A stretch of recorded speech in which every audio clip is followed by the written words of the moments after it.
Chama cha Mapinduzi CCM kimesema kitaendelea kusimamia kwa dhati misingi ya amani nchini kwa kuwa amani ni msingi wa maendeleo ya taifa lolote ulimwenguni. Kauli hiyo imetolewa na makamu mwenyekiti wa CCM Tanzania Bara Stephen Wasira wakati wa mkutano wa hadhara uliofanyika katika mji mdogo wa Katoro mkoani Geita. Wasira amesema Tanzania itaendelea kuwa kisiwa cha amani na utulivu na kusisitiza kuwa wananchi wake wanahitaji zaidi amani kuliko jambo lolote jingine.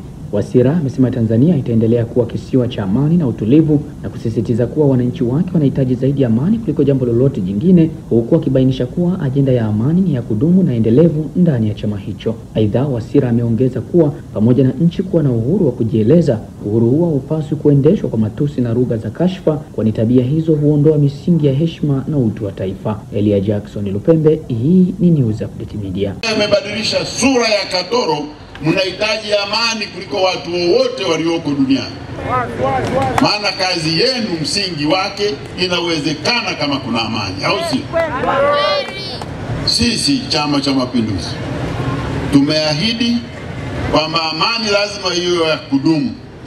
Ajenda ya kudumu ya amani inasimamiwa na chama cha kudumu cha CCM.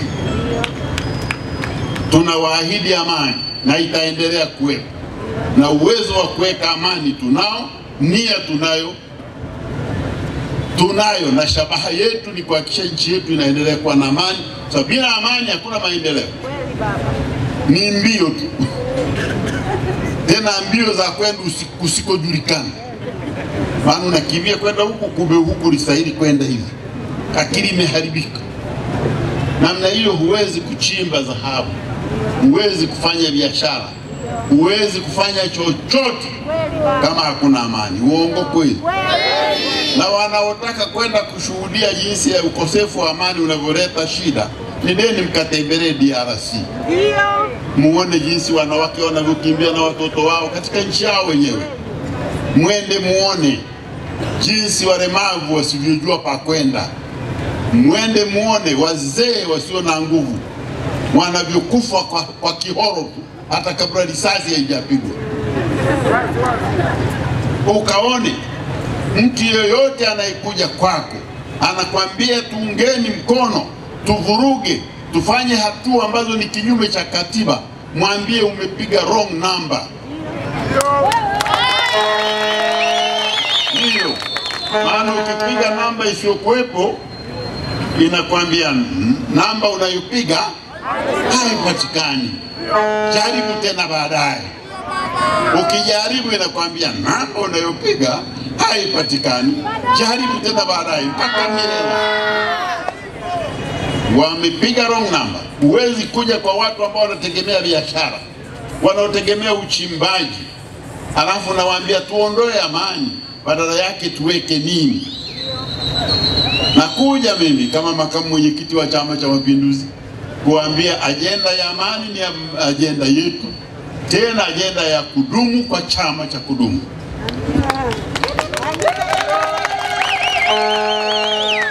Jambo lingine ni uhuru.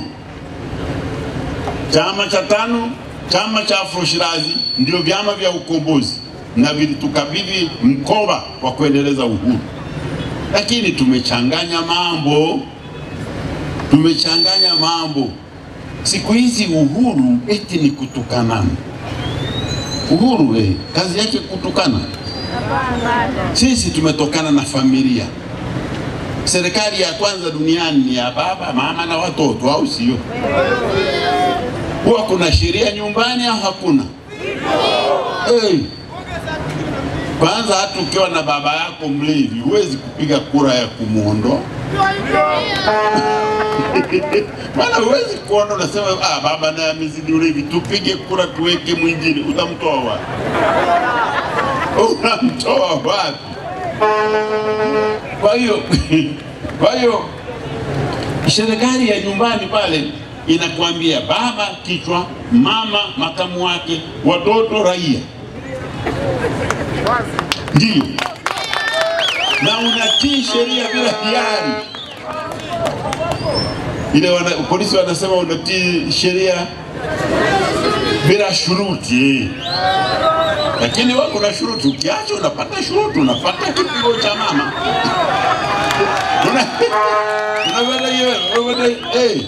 unapigwa.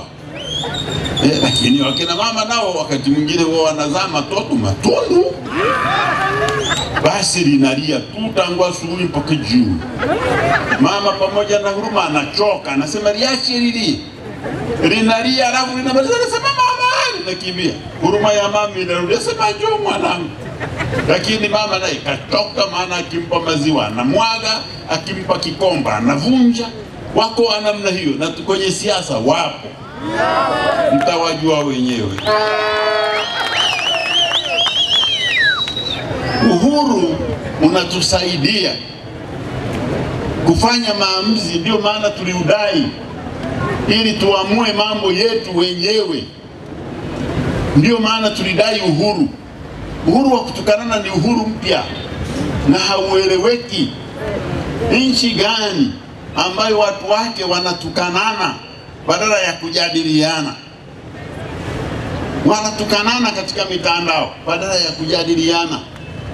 Tulidai uhuru kwa sababu mambo ambayo tunafanya leo yasingewezekana kuwepo wakati wa ukoloni. Labda nyinyi vijana hamuelewi, lakini niwaambie, wakoloni wa Kijerumani na wakoloni wa Kiingereza wamekaa Tanganyika hapa miaka 75.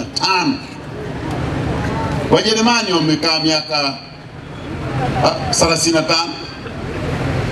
Wakajenga reli kwa kichapo bila malipo, kiboko tu na beba matarumu unapanga. Waingereza wamekaa miaka 40. Wametumwa na Umoja wa Mataifa eti watuendeleze ili tujitawale. Miaka 40 ya Waingereza wametuacha na injinia wawili.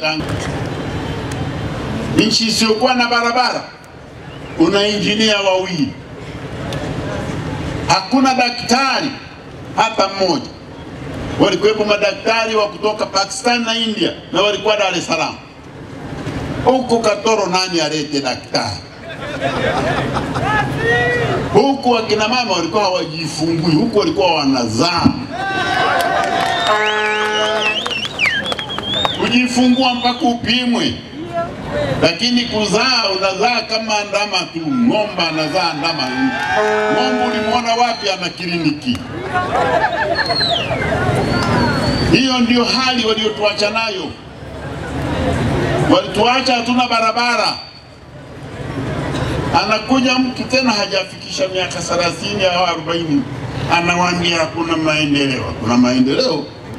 Wewe uliwahi kutembea kwa miguu kwenda Shinyanga kutoka hapo? Sasa uliwahi kwenda Mwanza kwa barabara? Barabara ilikuwepo. Hakuna maendeleo.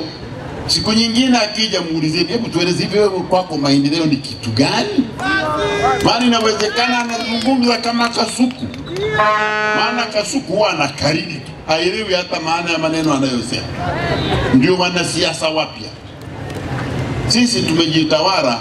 Tulikuwa na mtu msomi mmoja tu aliyemaliza masters, anaitwa Julius Nyerere. Ndiye ameandaliwa na wakoloni kwa miaka 75. Leo wala sio Tanganyika. Nilikuwa namuuliza leo mkurugenzi wa wapi pale tulikuwa Bukombe asubuhi. Anasema mimi hapa na injinia 12. Nasema wewe ni tajiri zaidi kuliko Tanganyika ya mwaka 60. Maana sisi tulikuwa na injinia wawili, wewe unao 11.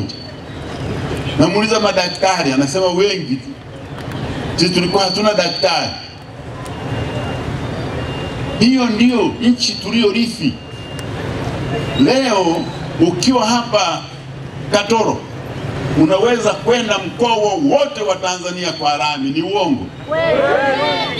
Lami iliachwa na wakoloni hapa Katoro. Ungeitoa wapi? Lami ilikuwa inatoka Dar es Salaam mpaka Morogoro kwa sababu kulikuwa na wazungu wanalima mkonge pale. Ilikuwa inatoka Tanga mpaka Korogwe kwa sababu kuna wazungu walikuwa wanalima mkonge pale Korogwe.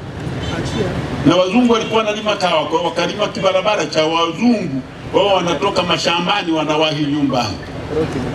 Ndio nchi tuliyorithi kutoka wakoloni.